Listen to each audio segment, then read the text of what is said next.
Alors que tu dors paisiblement, tu te réveilles en sursaut parce que le sol se met à trembler. Ah non, rien d'exceptionnel, un diplodocus vient de passer devant chez toi. Tu regardes par la fenêtre. Ah non, encore un T-Rex qui poursuit ton chien. Non, tu n'es pas en train de rêver que tu es à Jurassic Park. C'est ce à quoi aurait ressemblé ta vie si un astéroïde avait frappé la Terre quelques secondes plus tard. On parle ici de l'astéroïde qui est entré en collision avec notre planète il y a environ 65 millions d'années, causant des ravages dans le monde entier et éradiquant les dinosaures au passage. Il s'avère que si cet astéroïde était tombé à peine 10 secondes plus tard, la Terre ne serait pas ce qu'elle est aujourd'hui. Voyons à quoi ressemblerait ta journée dans ce nouveau monde hypothétique. Tu ouvres les yeux le matin, mais les refermes immédiatement, car les couleurs sont trop vives et que la lumière du soleil te fait mal. Cela te surprend, mais ce serait tout à fait normal pour les gens qui auraient vécu aux côtés des dinosaures. Le fait est que les dinosaures avaient une vision en couleur et qu'il leur était plus difficile de se camoufler.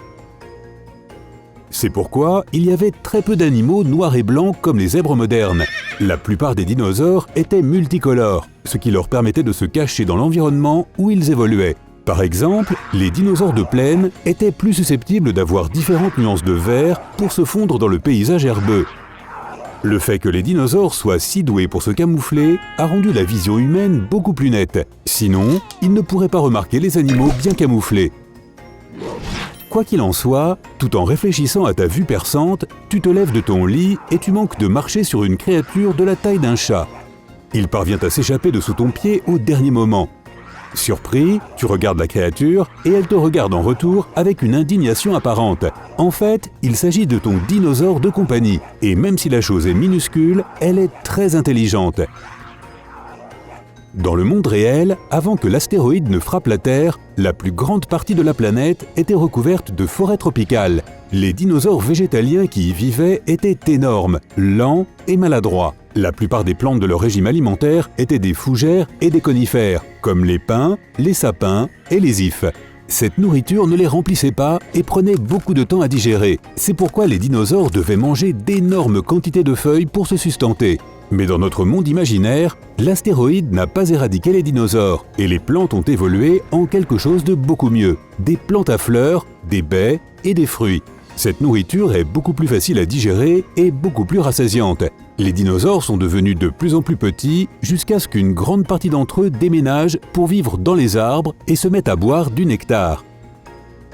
Les gens ont réussi à apprivoiser certains de ces animaux miniatures. C'est de là que vient l'animal que tu as trouvé sous ton lit. Même si tu es quelque peu désorienté, tu ne peux pas passer toute la journée enfermé à l'intérieur. Alors tu ouvres ta garde-robe et tu regardes fixement des vêtements bizarres et lumineux. Beaucoup d'entre eux ont des motifs de dinosaures et d'autres sont décorés de façon étrange. Tu choisis une tenue plus ou moins discrète et tu sors. Oh mon Dieu, regarde ça! Jamais de ta vie tu n'as vu autant d'animaux bizarres. Bientôt, tu découvres que la survie des dinosaures a changé non seulement l'histoire de la Terre, mais aussi l'histoire de l'espèce humaine. En suivant leur chemin d'évolution, les dinosaures ont empêché les mammifères de se développer. C'est pourquoi, dans ce nouveau monde des dinosaures, les humains sont apparus beaucoup plus tard que dans notre monde réel. Sur la Terre à laquelle tu es habitué, le continent antarctique s'est séparé de l'Amérique du Sud il y a environ 34 millions d'années. Cela a influencé la direction des courants océaniques et a fait du monde un endroit beaucoup plus froid et sec. D'un autre côté, on a vu apparaître des champs et des mammifères herbivores à sabots, tels que les ancêtres des cerfs et des antilopes, ainsi que des prédateurs qui les chassaient, comme les lions, les loups ou les guépards. En outre, certaines espèces se sont transformées en hordes de petits animaux rebondissants qui ont trouvé qu'il était plus confortable et sûr de se cacher dans les herbes touffues.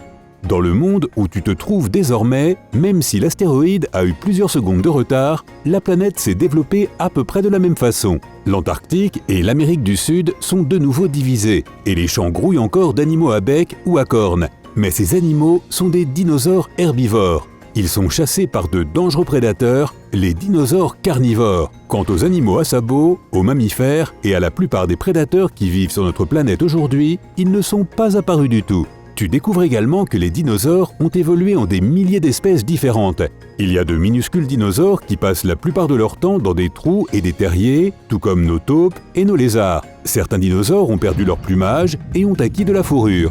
D'autres, au contraire, ont développé un plumage de plus en plus dense. Une grande partie des anciens reptiles et dinosaures a quitté la Terre et choisi de vivre dans les mers et les océans, s'adaptant au mode de vie sous-marin en développant des ailerons. Et maintenant, prépare-toi, parce que là-bas, pas très loin, tu aperçois un groupe compact de dinosaures à 2 pieds qui marchent vers toi. Ils semblent porter quelque chose qui ressemble à des vêtements et ils se parlent. Pas de panique, ce sont des descendants des troodons, des dinosaures dotés d'un cerveau étonnamment grand. Comme cette espèce n'a pas été anéantie par l'astéroïde, les troodons ont lentement mais sûrement évolué en êtres conscients. Ils ont des bras et des mains qu'ils utilisent habilement et leur langage ressemble au chant des oiseaux. En revanche, la plupart des descendants des reptiles anciens n'ont pas évolué en bêtes dotées de discernement. Ils se sont adaptés à la civilisation, tout comme les animaux dans notre monde réel. Les peuples ont domestiqué certains d'entre eux, d'autres vivent dans des réserves naturelles, et d'autres encore se nourrissent des déchets des humains, comme les pigeons et les rats. On ne peut s'empêcher de remarquer d'autres différences entre la vie dans notre monde et celle d'un monde plein de dinosaures. Par exemple, puisqu'il n'y a pas de vaches ni autres animaux à sabots et que les dinosaures ne peuvent pas produire de lait, il n'y a pas de produits laitiers dans les supermarchés. Ou s'il y en a, ils sont considérés comme exotiques et coûtent une fortune.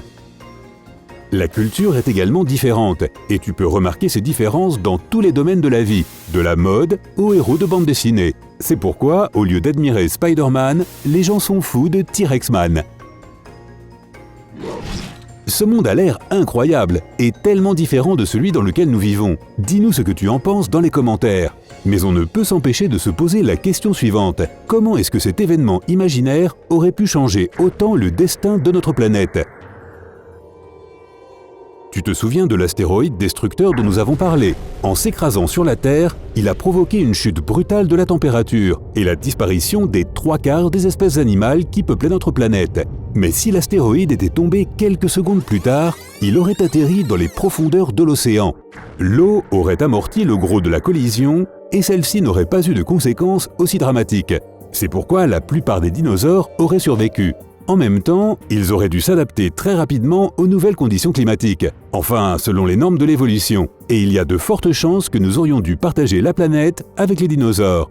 Mais ce n'est pas arrivé, l'astéroïde est tombé exactement là où il est tombé, et l'atmosphère terrestre n'a pas réussi à le ralentir.